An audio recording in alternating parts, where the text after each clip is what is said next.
जी दोस्तों, भारत इस वक्त दुनिया का आबादी के लिहाज से सबसे बड़ा मुल्क बन गया है। चीन अब दूसरे नंबर पे आ गया है। और आपको एक और चीज डिजास्टर बता दो, दो चीजें जाते जाते। वन चाइल्ड वन पॉलिसी की उन्होंने उन्होंने सारे लड़के पैदा हाँ, कर दिए अपना सही। अल्ट्रासाउंड करवा के। हाँ, 67-66% मेल है, 33-34% फीमेल है। हाँ, तो जहां दो लड़के हाँ, एक लड़के, हाँ, इसीलिए इधर हाँ। उधर जाके शादियां कर रहे हैं। को के भारत आबादी के लिहाज से तो बड़ा मुल्क बन गया है, लेकिन वो एजाज़ किसी काम का नहीं है। अभी भारत को चाइना के जो डेवलपमेंट है, तरक्की है, वहाँ तक पहुँचने के लिए बहुत वक्त चाहिए। तो बहुत फ़र्क है अभी भारत और चाइना में। चीन की दोस्ती हमें भारत के मुकाबले में स्ट्रांग रखेगी। अच्छा। अब दुश्मन का दुश्मन दोस्त होता है। हाँ। आप क्यों नहीं दोस्त बनाते हो? कम से कम और खुल के दोस्त बनाना चाहिए आप। सही बात है। तो चाइना इज एजिंग पॉपुलेशन हो, काम करने वाला कोई बचा नहीं है। अब काम करने वाला आएगा कहाँ से? वर्कर आएगा, पाकिस्तानी बच्चा। ये मैं उनके चैनलों पे भी कह चुका हूँ, मैंने कहा तुमने अपना मुस्तकबिल बेच दिया चीनियों को। मैं आपको बताता चलूँ कि पाकिस्तान में अल्हम्दुलिल्लाह हमारे वसाइल बेशुमार हैं। मुझे उम्मीद है कि इंशाल्लाह पाकिस्तान लीप्स एंड बाउंड्स में तरक्की करेगा और हमारी जो है ग्रोथ रेट बहुत ज़बरदस्त हो जाएगा और हम इंशाल्लाह पर कैपिटा इनकम भी भारत से बढ़ जाएगा, क्योंकि ये मुल्क एक मिरेकल है, मौज़ा है और इसने इंशाल्लाह आगे बढ़ना है। चाइना की कहानी खत्म है। 2029, ज्यादा साल की बात नहीं कर रहा, 6 साल down the line China will break into smaller provinces. China का टूटना तय है।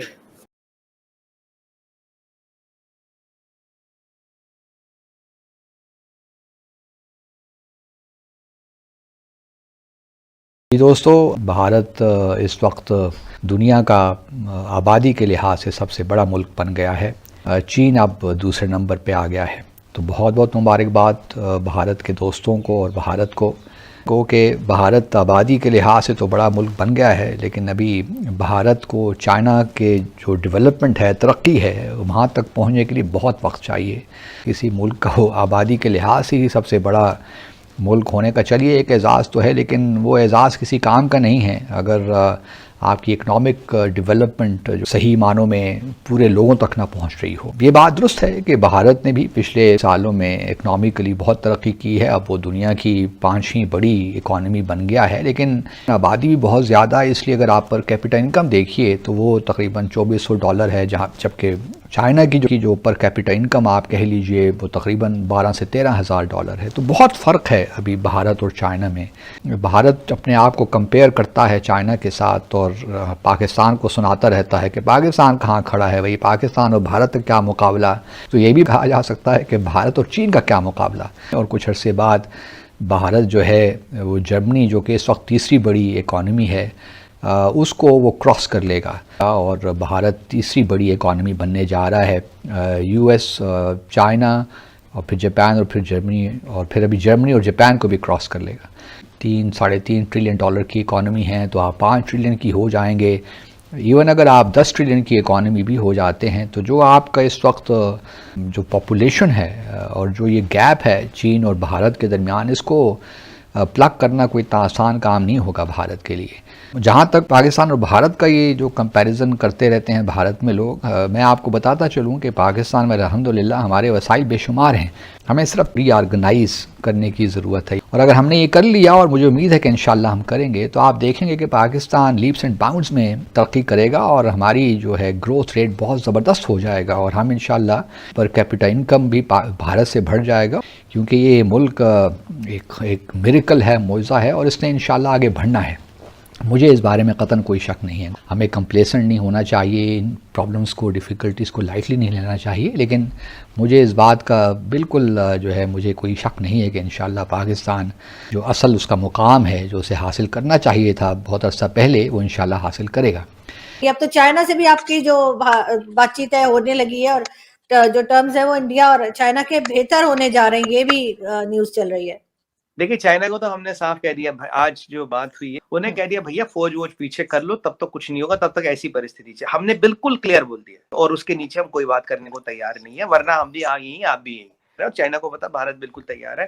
कल भी आपने देखा होगा अर्जुन जी, हमने एक बैलिस्टिक मिसाइल टेस्ट की है जो आईसीबीएम जो आएंगे उनको रोक सके, interceptor missile from the ship. So we have developed one more capability. ये कैपेबिलिटी पहले हमारे पास नहीं थी। From a moving ship we can intercept a ballistic missile. तो चाइना को एक चीज तो बहुत जाहिर है, भारत की कैपेबिलिटी बढ़ रही है Arjun ji, they know it very well.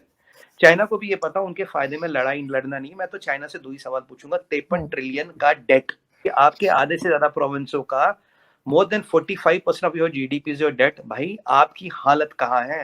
अब नंबर आरजू जी निकल रहे हैं, जो मैं 2 साल से कह रहा हूँ, अब वो नंबर निकल रहे हैं। और आपको एक और चीज डिजास्टर बता दो, 2 चीजें जाते जाते।